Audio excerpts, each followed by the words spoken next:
All this week, we've been looking at ways to eat better. One of the biggest challenges that many of us face is how to satisfy our sweet tooth while staying on track. If you're like me and try to totally cut sweets out of your diet, you'll probably end up cheating after a short while. A better option? Use moderation and cut back on sugar and fat as much as possible. Let me show you a to-die-for version of tiramisu that does just that. We start by lining the bottom of an 8-inch square baking dish with ladyfingers and drizzling them with some strong black coffee. On top of that goes a layer of sugar-free instant vanilla pudding mixed with some fat-free cream cheese and a little bit more coffee. More ladyfingers go on top, and we finish it with some fat-free whipped topping and a dusting of cocoa powder. A few hours in the fridge and done.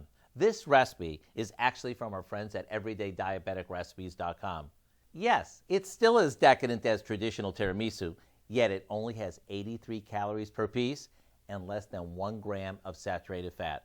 To get this recipe, as well as lots of other lighter ones, all you have to do is go to our website and type in Lighter Tiramisu.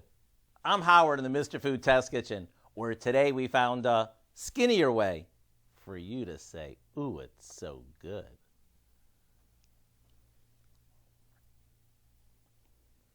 I feel skinny.